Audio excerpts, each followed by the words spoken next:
31 ને લઈને રાજસ્થાન સરહદ પર પોલીસ એલર્ટ છે। નશાની હાલતમાં વાહન ચાલકોને પકડવા પોલીસ એલર્ટ।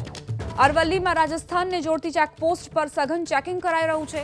અરવલ્લી અને બનાસકાંઠા જિલ્લાની ચેકપોસ્ટ પર પોલીસ સતત નજર રાખી રહી છે। રાજસ્થાનથી આવતા તમામ નાના મોટા વાહનોની તપાસ કરવામાં આવી રહી છે।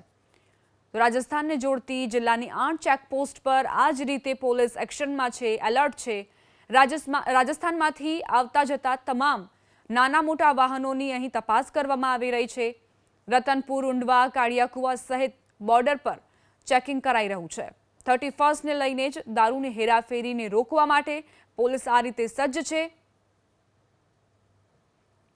ને લઈને અરવલ્લી જિલ્લા પોલીસ એલર્ટ બની છે। અરવલ્લી જિલ્લાની જે રાજસ્થાનને જોડતી 8 જેટલી ચેકપોસ્ટ પર હાલ સઘન ચેકિંગ હાથ ધરવામાં આવ્યું છે। હાલ આપણે શામળાજીની રતનપુર ચેકપોસ્ટ ખાતે છે। આપ દ્રશ્યમાં જોઈ શકો છો કે પોલીસ દ્વારા ચુસ્તપણે બંદોબસ્ત ગોઠવી અને ચેકિંગ હાથ ધરવામાં આવ્યું છે।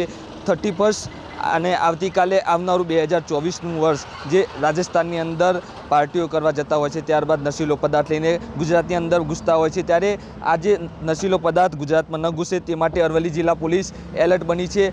અરવલ્લી જિલ્લાની 8 જેટલી ચેકપોસ્ટ પર અલગ અલગ પોલીસ કર્મીઓ દ્વારા ચેકિંગ હાથ ધરવામાં આવી છે। ફરીથી આપને દ્રશ્ય બતાવીશ જે રતનપુર ચેકપોસ્ટ પર હાલ પોલીસ દ્વારા સઘન ચેકિંગ હાથ ધરવામાં આવી રહ્યું છે। જિલ્લામાં જે 8 જેટલી ચેકપોસ્ટ છે તેની અંદર 2 ડીવાયએસપી, 9 પીઆઈ તેમજ 400થી વધુ પોલીસ કર્મીઓનો જે બંદોબસ્ત છે તે ગોઠવવામાં આવ્યો છે। અને હાલ જે રાજસ્થાનને જોડતી જે 8 જેટલી ચેકપોસ્ટ છે તેની અંદર વિસ્તારની અંદર આવેલી હોટલો તેમજ ગેસ્ટ હાઉસની અંદર પણ ચેકિંગ હાથ ધરવામાં આવશે। એટલે કે 31 ને લઈને અરવલ્લી જિલ્લા પોલીસ એલર્ટ બની છે। દેવાંગ ચૌધરી, એબીપી અસ્મિતા, અરવલ્લી। 31 તૈયારીને લઈને જે અમીરગઢની રાજસ્થાનથી આવતા જતા લોકો જે તમામ વાહનો ચેકિંગ હાથ ધરવામાં આવ્યું છે। અહીંયા રાજસ્થાનથી જે નશીલી વસ્તુ લઈને આવતા હોય કે નશીલી કે નશામાં આવતા હોય લોકોને અહીંયા અમીરગઢ તાલુકાની પોલીસ તમામ અહીંયા મોજૂદ છે ને ખડે પગે અહીંયા 24 કલાકની જે ફરજ બજાવી રહ્યા છે। લોકો તમામ કોઈ જગ્યા કે નશીલી કે કોઈ વસ્તુ કે ગુજરાતની અંદર ના ઘૂસાય। રાજસ્થાનનો લગતો આ બોર્ડર છે અમીરગઢ તાલુકાને। અમે અહીંયા આપણી સાથે જોડાયેલા છે। એમને પીએસસી સાહેબને પૂછ્યું, સાહેબ કયા પ્રકારની તપાસ ચાલુ? હાલમાં અમીરગઢ ચેકપોસ્ટ એક ગુજરાત અને રાજસ્થાન રાજ્યને સંલગ્ન મોટામાં મોટી ચેકપોસ્ટ હોય। આજરોજ 31 અન્વયે રાજસ્થાન તરફથી જે દારૂનું સેવન કરી આવી રહેલ તમામ યાત્રિકોને ચેક કરી અને તેમના ઉપર કાયદેસરની કાર્યવાહી કરવામાં આવી રહેલ છે।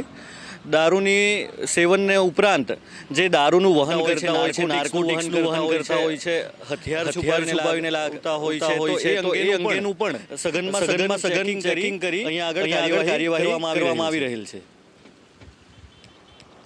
દારૂનું સેવન કરીને તમામને કોઈ ગુજરાતમાં ના ઘૂસી જાય તેને લઈને પૂરી અત્યારે પોલીસ તપાસ કરી રહી છે। કોઈ બી ગુજરાત કે રાજસ્થાનથી દારૂ પીને ગુજરાતમાં પ્રવેશ નહીં થાય એના માટે પૂરી તકેદારી રાખવામાં આવી છે। રતન સાગિયા, એબીપી અસ્મિતા, બનાસકાંઠા।